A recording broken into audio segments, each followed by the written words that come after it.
Good morning, everyone. Thank you. I cannot explain how happy I am to be here. Thanks to Camino for the invitation.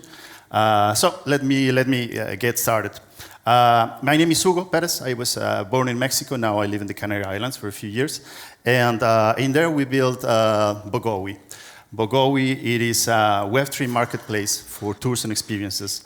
As I say, powered by on-chain loyalty and custodial wallets. In abstract, think get your guide, but Web3 ready, all right? So what makes us different is that a portion of every ticket that is bought puts aside a part that the user will choose to which sustainability initiative that operates in the island destinate. Let me give you some quick context about how do we get here. Canary Islands is one of the most active destinations in Europe. Only in the first quarter of 2025 receives more than 4 million visitors. An increase of 2% from the last year, which means that from January and April to April, the airports in Canary Islands move more than 18 million passengers.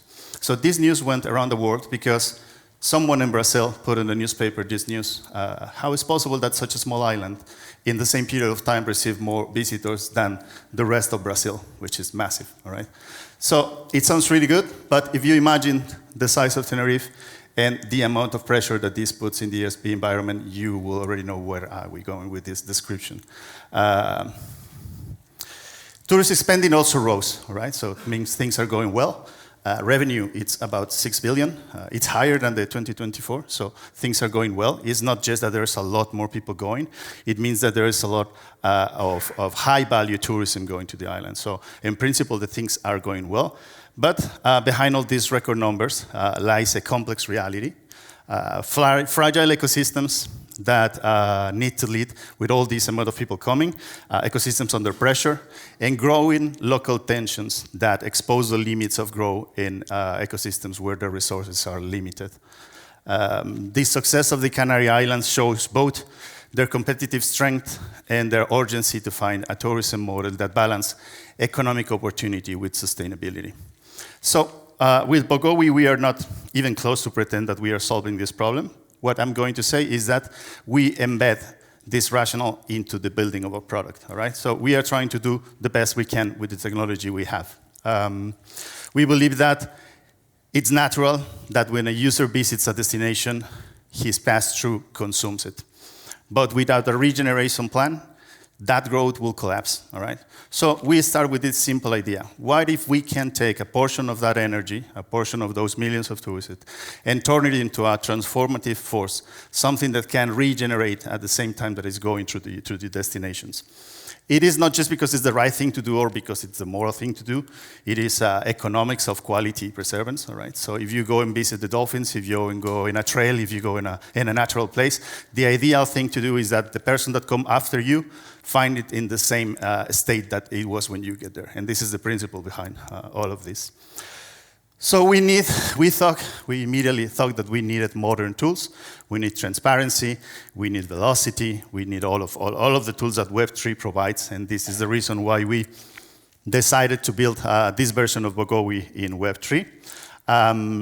When we were checking the existing ecosystems of blockchain, we found Camino Network as a natural fit to support our vision.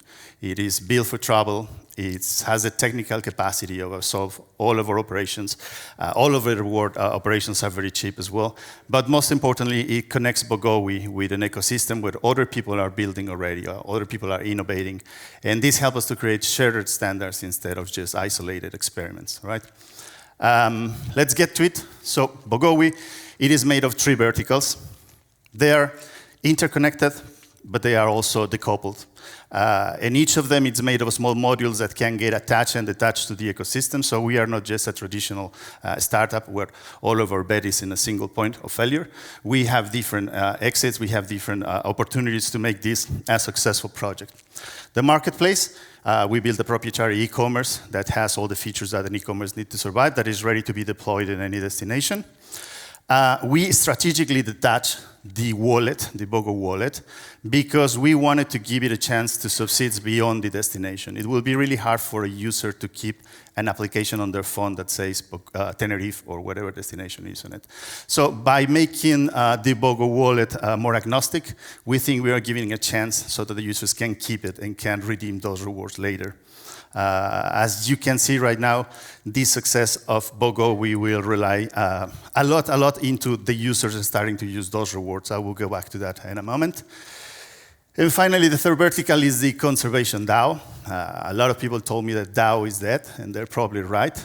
In this part, we have an hybrid model. I will explain in a moment what are the dangers of the DAO. But the mission of the DAO, it is dual. First, we share the knowledge of the technology we are building. We are making workshops where we tell other young people this is how we are using blockchain to solve problems in sustainability. And their main mission is to collect private resources destined to sustain sustainability innovations. So that's the Bogo wallet, a non-custodial wallet. I'm really happy to hear that today everyone agrees onto this principle. The users don't want to know about the pipelines, so we are removing the lingo from our front end. We keep Web3 because it attracts some sector of people, but after that, for the user, it's transparent. They have an access identity that will help them to redeem tokens, to participate in votings on the DAO, to collect their NFTs. This application will be available in the App Store and in the Android Store. In a couple of weeks, we are dealing with some Apple Store inquiry about our token specifically. The Bogo token, it's not a financial asset, it's a utility token, and we believe it's going to remain like that forever. At some point, there are going to be some pegging mechanisms, so some actors can redeem into other type of tokens, but our tokenomics for the foreseeable future are a utility token. So this is the marketplace. As I say, it is fully scalable, ready to operate on any destination. We produce a lot of technology as a company, so we make this change. Instead of showing all the text of any experience to the users, we build mini IA agents built onto top of a small LLM open-weighted models. So we fed them with all what we know about this experience. It welcomes the user with a small introduction of what they need to know. Users can make the quick questions about the experience. And of course, it learns for the questions, for the reviews, for the news, for events that happen. So it keeps learning. There are mini agents. They only know about that experience. Whatever other question you ask, they will say, I don't know. Then the flow of the funnel of the tunnel, it's quite normal. We didn't want to change anything there. By default, you actually land on the credit card. Today, to show you, we have payment with crypto. I was very happy today to listen that stablecoin payments are coming because today, the experience of paying with crypto, it's kind of suboptimal. It takes a long time. It's not really seamless as we want it to be. So if something's wrong with your loyalty metrics, we believe it's because the user is not perceiving the value of the reward, right? If the value that you are rewarding the user is not tangible, if they don't perceive it as it's paying for the amount of effort they put on it, they won't play your game. That's a Nash disequilibrium, right? So for each ticket you buy in Bogowi, you receive 3 rewards. A percentage of Bogo tokens that you can redeem. You can use it as a complementary currency to pay for some of the experiences. You receive, of course, the NFT that will open you the door for other tiers of rewards. Each ticket is an NFT. And this helps because in the level of the industry we work with, many operators are still working with WhatsApp messages or with napkins. I'm not going to exaggerate, but sometimes the ticket is a paper. So with this, the user presents to the port of the experience, and they can show a QR code that the owner of the experience can redeem with his phone, or they simply show a window to enter the secret code of the provider of the experience. So the ticket gets validated in the moment, and this is already some innovation that in this process. So I was saying, you will receive some tokens. It's a percentage of each activity, your NFT.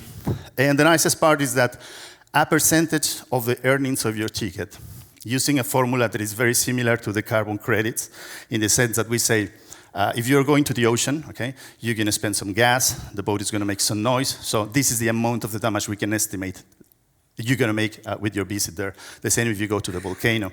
So when you buy experience of the water, and you're going to redeem that DAO action funds, the options you will see are related to the area you are wearing off by visiting there. So the user reaches this part when they can allocate their funds to one or multiple initiatives. At this moment in our life as a company, the greatest validation we have received is the people that operates into these initiatives, because they are the people doing the hard work. These are official, non-profit organizations that they are putting their skin in the game. So when they saw our project and they receive us, we felt validated because of that. Of course, settlements towards these institutions are made via stablecoins, and we have to onboard them. We have to go with them and make their wallet and teach them how to use the tools they need to operate that. Also, we make a single receipt because no one wants to deal with hundreds of donations. So there's a lot of legal work into it. We keep both transactions, the on-chain transaction for transparency and all the legal wrapper needed to demonstrate that.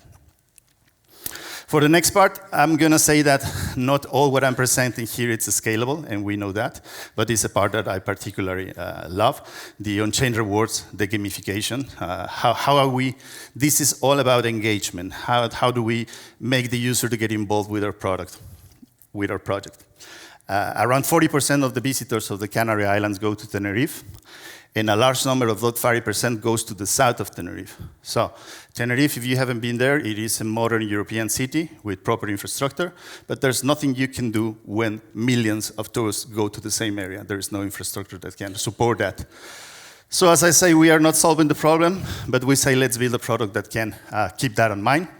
So we build alternative itineraries, and the itineraries are gamified. You can download the itinerary on your app, and then there are challenges that you have to pursue in order to receive your rewards. We 3D print Canarian cultural elements. This is a Canary balcony, and we 3D print them. There are also some instruments from music and stuff like that. Inside of each one of those, there is a Bluetooth low-energy chip that we use as a validator.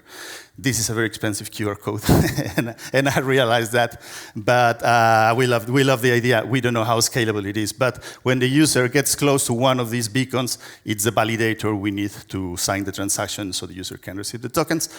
We only deployed the first once, but we committed to deploy 200 towards the end of the year. So we're going to have real nice data the next year.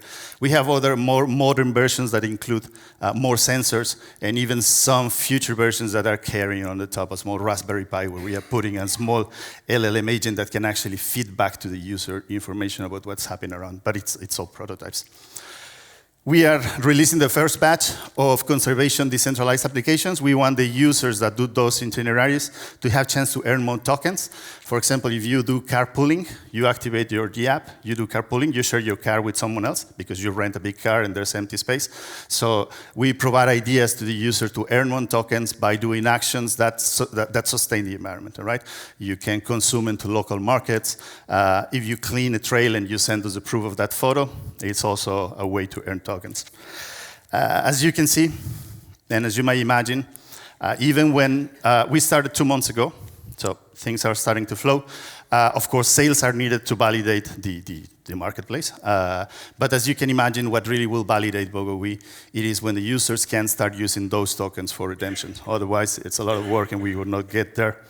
I have to thank here to Pablo and to Sam, because they are the kind of people that you go to talk to them and validate an idea to see if it's not too crazy, and you come out with even a crazier idea. So the DAO, even when everybody say DAOs are dead, etc., I think people want to talk about these things. There's very reactionary people talking about sustainability. So we wanted to provide a civilized way where people can express their opinions through proposals and by voting. It's a lot of work. We have an hybrid model of governance for the DAO, because if you don't push, if you don't put the energy into it, it's going to be abandoned. If there's only a few actors, they will decide everything, and so it's going to be a plutocracy. And so the model is we provide the proposals, like the beacons and all of that. We have an experts panel when there is stuff that we are not experts about. We work with an experts panel that it's likely going to be rewarded. And finally, the users can participate.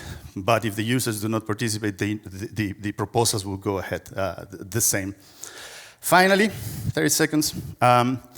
We believe during the low season, many operators already slash their prices, even 70%, because there's nothing to do in this low season. So our idea is that the BOGO token can be used as a complementary token. So instead of slashing your entire revenue, you can accept BOGO tokens as a complementary form of payment. So you can store those tokens and then you can redeem them later. We are talking with cafes, with local gyms, with restaurants. We're trying to convince the community that if they use these tokens, some of that value is not going to get lost. This is a long-term vision, expanding into putting Bogowi into providing value, providing a community exchange for the people that participate. Our roadmap is public. It's always going to be like that, roadmap.bogowi.com. You can see what are we doing, the milestones we are reaching. We have a large vision. We're going to go. We are already talking with the Balearic Islands, with Baja California, because I'm Mexican, so I have some people there. Vietnam, people that is interested in this type of project. But of course, we welcome everyone that wants to talk and see what are we building here. So thanks a lot. I hope you enjoyed the presentation of the Bogowi.